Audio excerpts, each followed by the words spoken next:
The boy who drew the first sword. In the sacred history of Islam, every great companion is known for a defining virtue. But one man was given a title so unique, so personal, it set him apart forever. The Prophet Muhammad, peace be upon him, once declared, "Every prophet has a special disciple, and my special disciple is Zubair." What does it take for a person to earn such an honor? The story begins not with a great victory, but with the flash of a teenager's sword in a dusty Makkah alley. The setting was early 7th century Makkah, a city hostile to the new faith. To declare yourself a Muslim was to paint a target on your back. In this atmosphere of fear, Zubair ibn al-Awwam, a boy of just 15, stood out.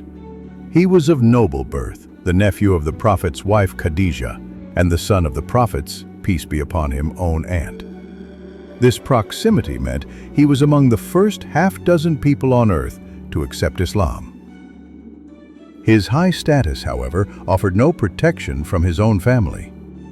His uncle, infuriated by his conversion, devised a cruel and unusual torture. He would wrap the teenage Zubair in a reed mat, tie him up securely, and set a fire beneath it. The thick, acrid smoke would fill the mat, choking him, burning his lungs, and bringing him to the brink of suffocation. "Will you leave this new religion?" his uncle would scream through the smoke. And every time the boy's defiant answer was the same: "I will never return to disbelief." This was Zubair, a will of steel, forged in the fires of persecution. Driven by a fierce, protective love for the Prophet, peace be upon him, that was about to erupt into a history-making moment. A rumor and a reckoning. One sweltering afternoon, a venomous rumor slithered through the fearful Muslim community.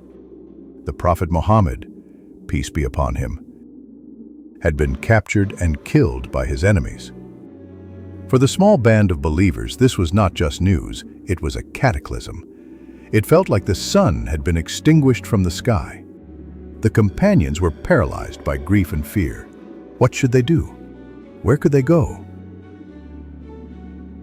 But Zubair ibn al-Awwam did not hesitate. He did not grieve. He did not think. He reacted.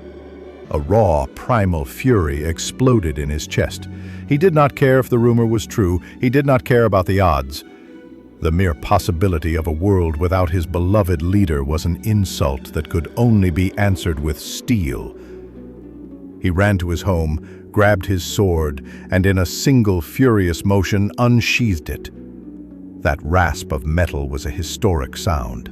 It was the first sword ever to be drawn in the cause of Islam. With the bare blade gleaming under the Mecca sun, the 15-year-old boy became a warrior. He stormed through the city streets, a lone lion cub ready to take on the world.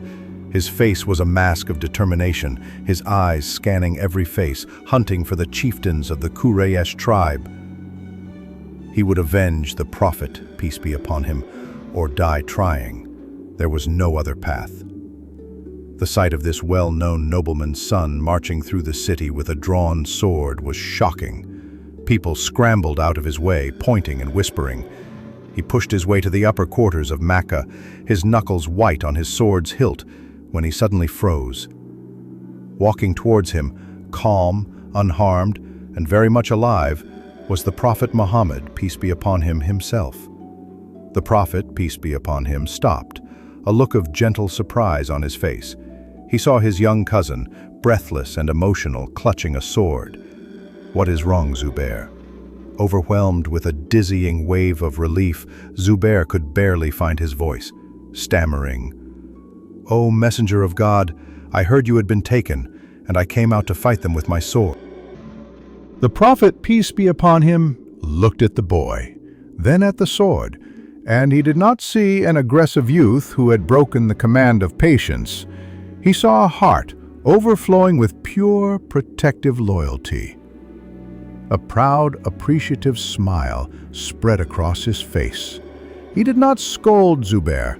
Instead, he prayed for him, and he prayed for the success of his sword. That prayer was a divine blessing that would follow Zubair for the rest of his life, sanctifying the fire in his soul. The disciples' unwavering loyalty. That fire never went out. It matured from the impulsive courage of a boy into the steadfast valor of a champion. Years later, when the Muslims were besieged in the city of Medina during the Battle of the Trench, the Prophet, peace be upon him, needed a volunteer for a mission that was almost certainly a death sentence: to spy on the treacherous enemy tribe of Banu Qurayza. "Who will go for me?" the Prophet, peace be upon him, asked his companions. The men were silent. The danger was too great. But one voice answered the call. "I will, O Messenger of God." It was Zubair. The Prophet, peace be upon him, asked a second time, his eyes searching the faces of his followers. Again, there was silence. And again, only Zubair stood. "I will go for you." When the Prophet, peace be upon him, asked a third and final time, it was still only Zubair who rose to his feet. His readiness? Absolute. The Prophet's, peace be upon him, heart swelled with love for this man whose courage had never wavered, from the time he was a boy until this desperate moment. It was then, as recorded in the authentic collection of Sahih al-Bukhari, Hadith 2846, that he bestowed upon Zubair his unique and eternal title, declaring for all to hear, "Every prophet has a special disciple, and my special disciple is as Zubair." The fiery boy who drew the first sword had become the singular trusted aide of the final messenger of God. His journey of loyalty was complete. His legacy was not just one of bravery, but of a love so fierce and so pure that it was affirmed and blessed by the Prophet, peace be upon him, himself, transforming him from a mere follower into a legendary disciple.